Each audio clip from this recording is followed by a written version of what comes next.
For half a century, Rotarians have been using the four-way test to not only guide their business decisions, but also their personal lives.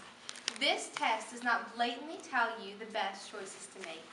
Instead, it poses a series of questions whose answers can be used to make the best possible decision in any given situation. The four-way test asks of the things we think, say, and do. Is it the truth? Is it fair to all concerned? Will it build goodwill and better friendships? And will it be beneficial to all concerned? Throughout the years, this test has been carved into monuments, displayed on billboards, and has guided the lives of thousands of Rotarians. Until recently, I was unfamiliar with the four-way test. However, upon hearing it, I realized that I unknowingly applied it in my everyday life.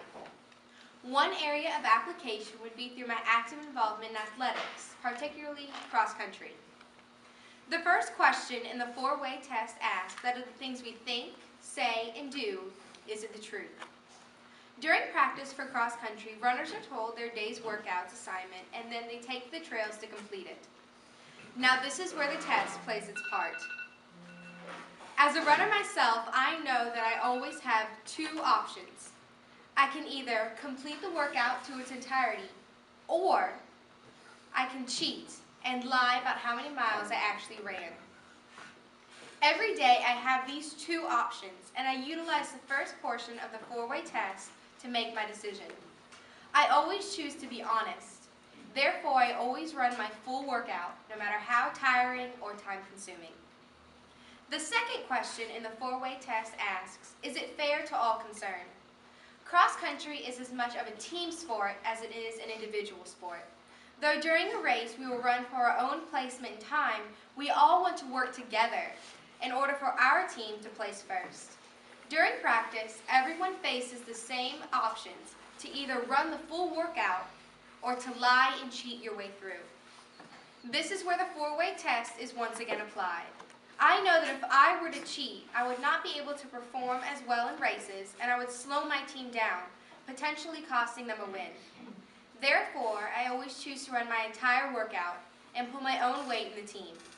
It is the best way to make the situation fair for my teammates as well as myself. The third portion of the four-way test asks, will it build goodwill and better friendships?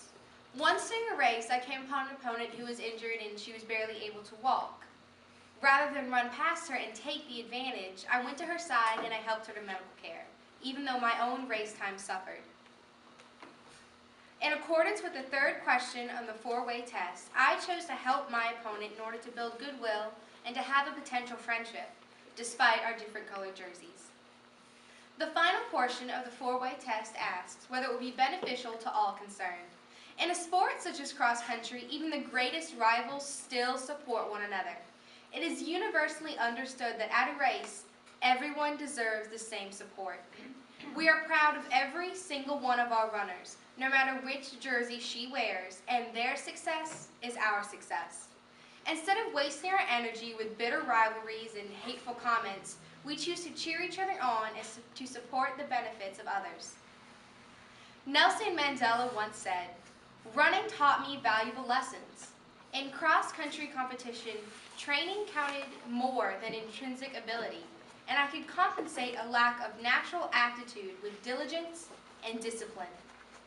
I applied this in everything I did. Runners can apply these lessons in their everyday lives, similar to the ways Rotarians can apply the four-way test in their everyday lives. It is no secret as to how beneficial the four-way test can be when applied. And now that I am fully aware, I plan to not only apply it during cross country, but also in every decision that I make.